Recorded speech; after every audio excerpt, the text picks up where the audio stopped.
Hello guys, कैसे हैं? Hope you बेटा बहुत अच्छे होंगे। आज की इस वीडियो क्लास में हम समझने और सीखने वाले हैं कि लायबिलिटीज किसे कहते हैं और लायबिलिटीज कितनी तरह की होती है। जब कोई स्टूडेंट 11th स्टैंडर्ड में कॉमर्स लेता है तो वहां पर उसको पढ़ाया और समझाया जाता है लायबिलिटीज के बारे में। तो आज की इस वीडियो क्लास में हम सीखने और समझने वाले हैं कि लायबिलिटीज क्या होती है और लायबिलिटीज कितनी तरह की होती है। तो चलिए बेटा स्टार्ट करते हैं।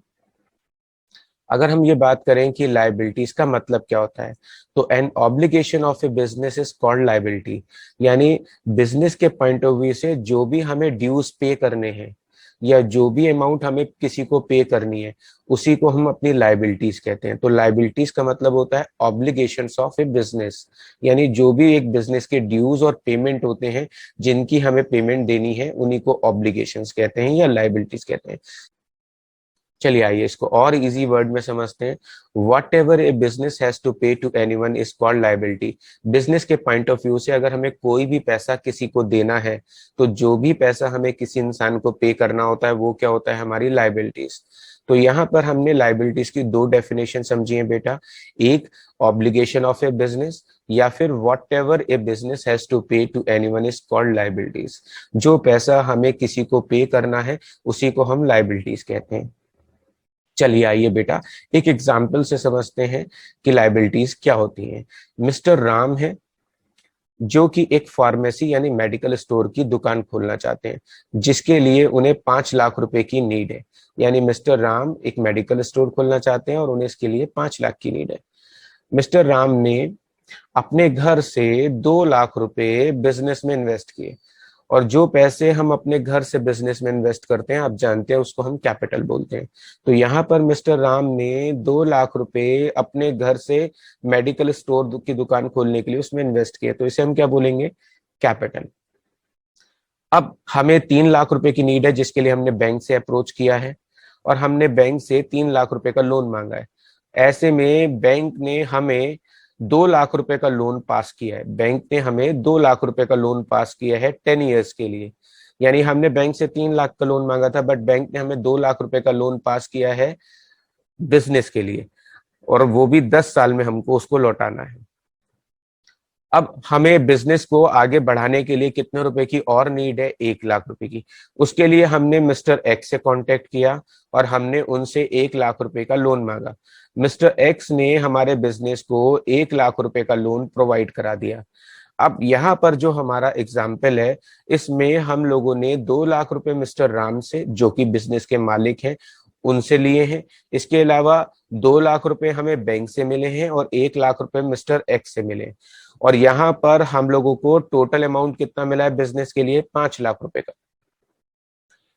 अब अगर हम बिजनेस के पॉइंट ऑफ व्यू से सोचें, अब अगर हम बिजनेस के पॉइंट ऑफ व्यू से सोचें, हमेशा याद रखिएगा अकाउंटिंग में हमेशा हम बिजनेस के पॉइंट ऑफ व्यू से ही सोचते हैं। तो अगर हम बिजनेस के पॉइंट ऑफ व्यू से सोचते हैं, तो नाउ बिजनेस हैज टू पे ₹5 लाख ऑब्लिगेशंस। तो बिजनेस को टोटल कितनी ऑब्लिगेशंस हैं जो पे करनी है, 5 लाख रुपए की। यानी बिजनेस की साइड से सोचे तो हमें टोटल कितने लाख रुपए की पेमेंट देनी है, 5 लाख की, जिसमें से मिस्टर राम को कितने रुपए वापस करने हैं, 2 लाख रुपए। इसके अलावा बैंक को कितना पैसा वापस देना है, 2 लाख रुपए, जिसके लिए हमें टाइम मिला है 10 साल का। इसके अलावा मिस्टर एक्स को कितने पैसे वापस देने हैं, 1 लाख रुपए, जिनसे हमें टाइम मिला है 6 महीने का। तो अगर हम बिजनेस के साइड से सोचते हैं तो हमें 2 लाख रुपए राम को, 2 लाख रुपए बैंक को और 1 लाख रुपए मिस्टर एक्स को वापस करना है। और जो भी पैसा हमें पे करना है वो हमारी क्या है, ऑब्लिगेशंस, या इन्हीं को हम बोलते हैं liabilities. All these dues called liability. तो जो भी पैसा हमें दूसरों को देना होता है उसे हम कहते हैं लायबिलिटीज। अब आपको समझ में आ गया होगा कि लायबिलिटीज का मतलब क्या होता है। एक बिजनेस के पॉइंट ऑफ व्यू से जो पैसा हमें दूसरों को पे करना है वो हमारी लायबिलिटी होता है।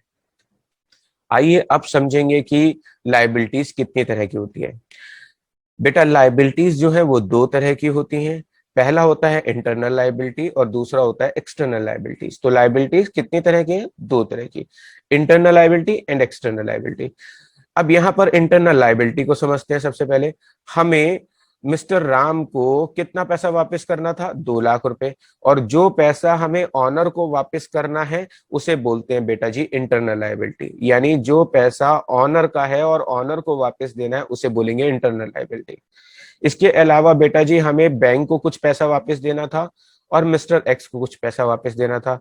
बैंक से हमने 2 लाख रुपए उधार लिए थे, याद है, और मिस्टर एक्स से हमने 1 लाख रुपए उधार लिए थे। और जो भी पैसा हमें आउटसाइडर को वापस करना होता है बेटा, उसको बोलते हैं एक्सटर्नल लाइबिलिटीज। तो जो पैसा ऑनर का वापस करना है उसे इंटरनल लाइबिलिटी, और जो पैसा आउटसाइडर का वापस करना है उसको बोलेंगे बेटा एक्सटर्नल लाइबिलिटी। जो एक्सटर्नल लाइबिलिटी होता है बेटा वो दो तरह का होता है। जो पैसा बेटा जी हमें 1 साल के बाद वापस लौटाना है उसको बोलते हैं लॉन्ग टर्म लाइबिलिटी। क्या बोलते हैं? Long term liability. हमें बैंक को पैसा बेटा 1 साल यानी 10 साल में टोटल पैसा लौटाना है, तो जो पैसा 1 साल के बाद वापस देना है उसको हम बोलेंगे लॉन्ग टर्म लाइबिलिटी। और मिस्टर एक्स को पैसा बेटा जी हमें 6 महीने के अंदर वापस करना है, और जो भी अमाउंट विद इन 1 ईयर हमें वापस करनी होती है उसको बोलते हैं short term liability. Short term liability का बेटा दूसरा नाम होता है current liability. Short term liability को बोलते हैं करंट लाइबिलिटी, और लॉन्ग टर्म लाइबिलिटी को बोलते हैं बेटा जी नॉन करंट लाइबिलिटी। जो लाइबिलिटी करंट ईयर में पे करनी है उन्हें बोलते हैं करंट लाइबिलिटी या शॉर्ट टर्म लाइबिलिटी, और जो लाइबिलिटी करंट ईयर में पे नहीं करनी है उसको बोलते हैं नॉन करंट लाइबिलिटी या फिर लॉन्ग टर्म लाइबिलिटी। जी बेटा, तो अब आपको समझ में आ गया होगा कि लाइबिलिटीज का मतलब क्या है। अगर हम बिजनेस के पॉइंट ऑफ व्यू से सोचें, और जो भी बिजनेस की ऑब्लिगेशंस होती है उन्हीं को लाइबिलिटीज कहते हैं, या एक बिजनेस को जो भी पैसा किसी को लौटाना है उसी को लाइबिलिटीज कहते हैं। तो बेटा जी अब आपको इस वीडियो से समझ में आ गया होगा कि लाइबिलिटीज हम किसे कहते हैं और लाइबिलिटीज कितनी तरह की है होती हैं। अगर ये वीडियो आपको यूजफुल लगा हो तो इसे अपने और फ्रेंड्स के साथ शेयर करिएगा, सो दैट कि उन लोगों की भी नॉलेज इंक्रीज हो जाए।